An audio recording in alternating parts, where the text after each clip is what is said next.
দেখে কেউ বুঝতেই পারবে না যে এটা ডিম নয়, পনির দিয়ে তৈরি। আজকের রেসিপিটা তৈরি হবে পনির দিয়ে। পনির দিয়ে তৈরি হবে এগ স্টাইল পনির কারি।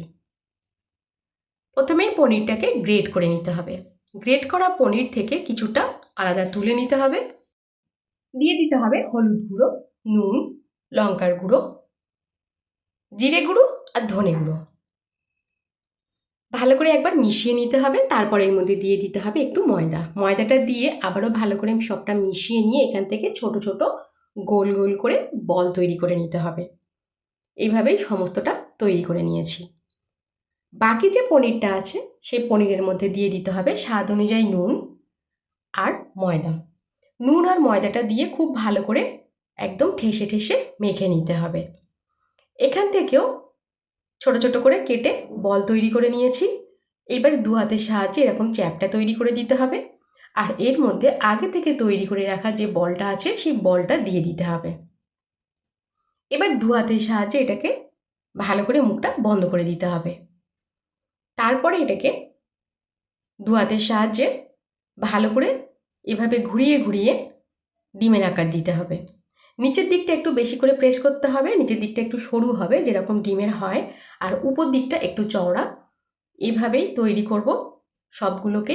দেখতে কিন্তু ভীষণ সুন্দর হয়, দেখুন একেবারে দেখে মনে হবে ডিম।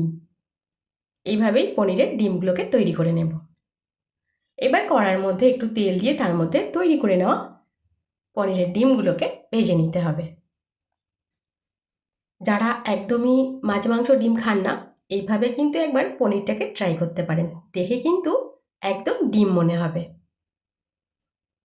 এবারে কড়ার মধ্যে আবার 1 চামচ তেল দিয়ে তাতে দারচিনি আর গোটা জিরে দিয়ে তার মধ্যে টুকরো করে নেওয়া পেঁয়াজ, কয়েকটা কাঁচা লঙ্কা, টমেটো টুকরো আর ধনেপাতার ডাঁটি দিয়ে ভাজা করে নিতে হবে। তারপর এটাকে ঠান্ডা করে মিক্সির মধ্যে পেস্ট করে নিতে হবে। এবার গ্রেভি তৈরির জন্য সর্ষের তেল দিয়ে দিয়েছি, তার মধ্যে দিতে হবে ফোড়নে শুকনো লঙ্কা আর তেজপাতা আর 1/2 চামচ আদা বাটা দিয়েছি। এবার এটা ভালো করে মিশিয়ে নিয়ে এর মধ্যে পেস্ট করে নেওয়া মশলাটা দিয়ে দিতে হবে। একটু ভাজা করে নিয়ে তার মধ্যে দিতে হবে হলুদ গুঁড়ো, লঙ্কার গুঁড়ো আর স্বাদ অনুযায়ী নুন। সমস্তটা খুব ভালো করে মিশিয়ে নিতে হবে। 1 চামচ দিয়েছি এখানে ধনে জিরে গুঁড়ো। মেশানো হয়ে গেলে মিক্সির জারটাকে ধুয়ে একটু জল দিয়ে দিতে হবে। তারপর যে অনুযায়ী গ্রেভি রাখবেন সেই অনুযায়ী জলটা দিয়ে দিতে হবে। ফুটে উঠলে এখানে গরম মশলা দিয়ে দিতে হবে আর তৈরি করে রাখা পনিরের ডিমগুলোকে দিয়ে দিতে হবে। এবার নামানোর আগে উপর থেকে একটু ধনেপাতা ছড়িয়ে নামিয়ে নিতে হবে। দেখতে যতটা সুন্দর, খেতেও বেশ সুন্দর হয়। আপনি বলে না দিলে কেউ বুঝতেই পারবে না যে এটা ডিম নয় পনির। রেসিপি ভালো লাগলে অবশ্যই লাইক দেবেন। দেখা হবে পরের ভিডিও।